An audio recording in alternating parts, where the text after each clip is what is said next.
Hello students, welcome to Chandrakant Patil Public School online class for the year 2020 and 2021. Subject Social Science for the classes 7th and 8th. So this is my 5th video and today's topic is our defense forces. So today in this class you are going to study about our defense forces, that is part 1.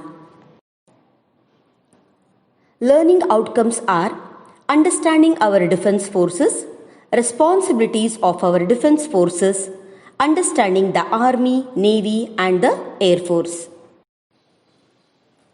Now first coming to the introduction part, defense forces. Protecting the country from foreign aggression is the primary duty. Here aggression is nothing but the violent behavior or the harsh behavior.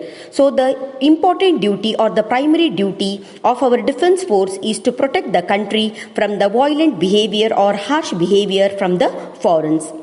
This responsibility is given to the defense or the armed forces. Therefore, the role of the defense forces is very prominent, that is very important. It is a matter of pride that India has a disciplined, powerful and aggressive defense force. Pride here is nothing but to feel proud. So, it is a matter to feel proud that India has a disciplined, powerful and aggressive defense force.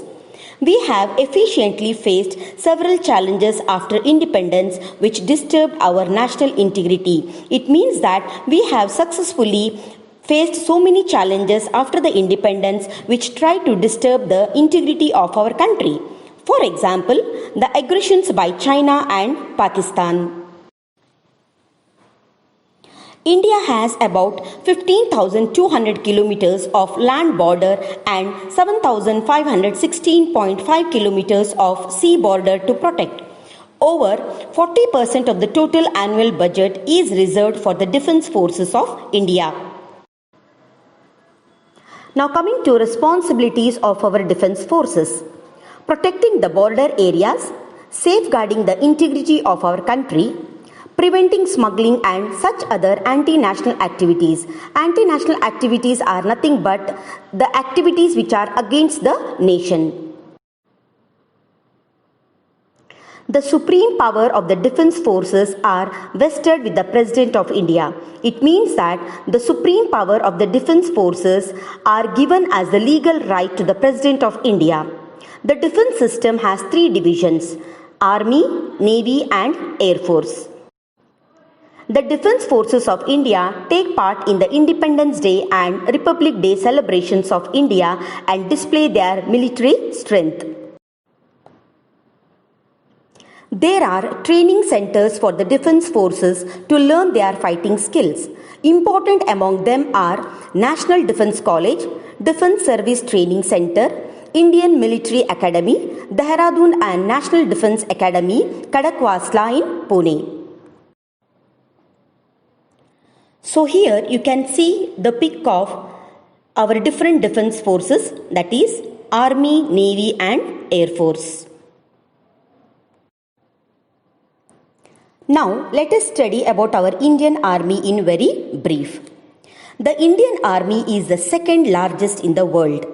The army comprises of infantry, cavalry, tank regiments called armed corps, gunners regiment or artillery.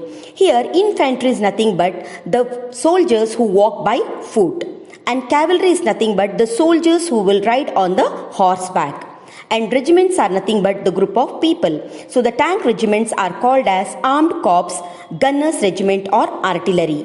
Artillery is nothing but the large guns.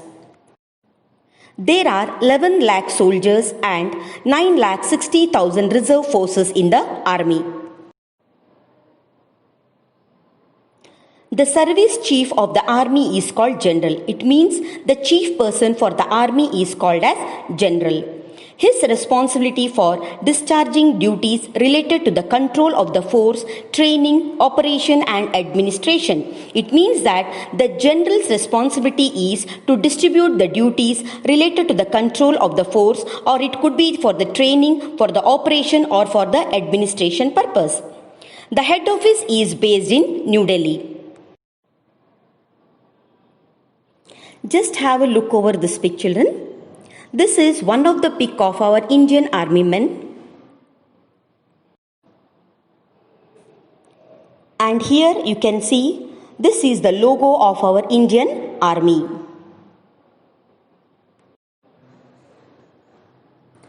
Now next coming to Indian Navy. The naval forces are necessary for protection of the islands and coastal lines. It means that this group of forces is necessary to protect the islands and the coastal areas. The Indian Navy is the 6th largest in the world. Its service chief is called Admiral. So the chief person for the Navy is called as Admiral. Its headquarters are situated in New Delhi. The Indian Navy consists of advanced missile ships and submarines. So missile ships are the ships which are equipped with the missiles, and submarines are nothing but under the water.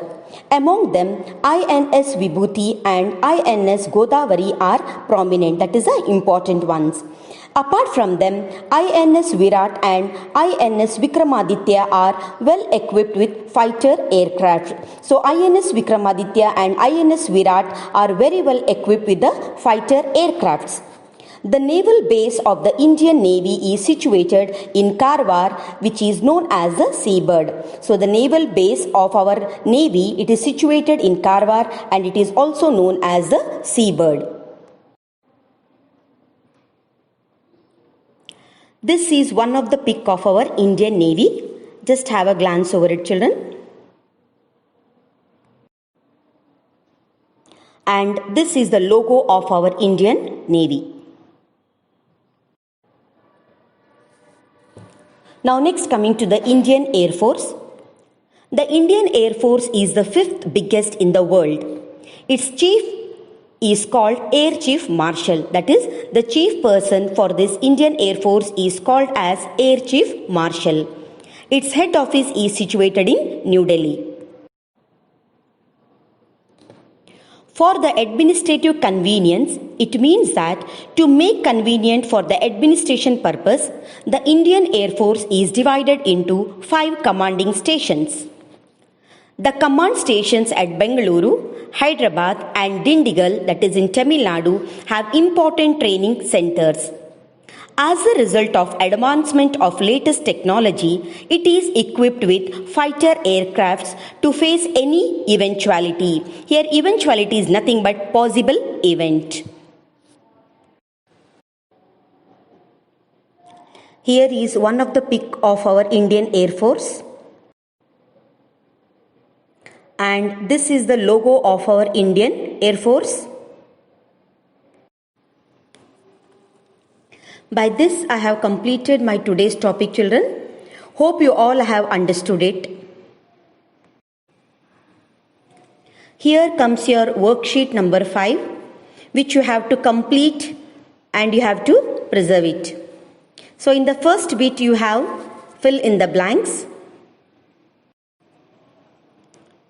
And in the second bit, you have answer the following. Thank you all, children. Have a good day.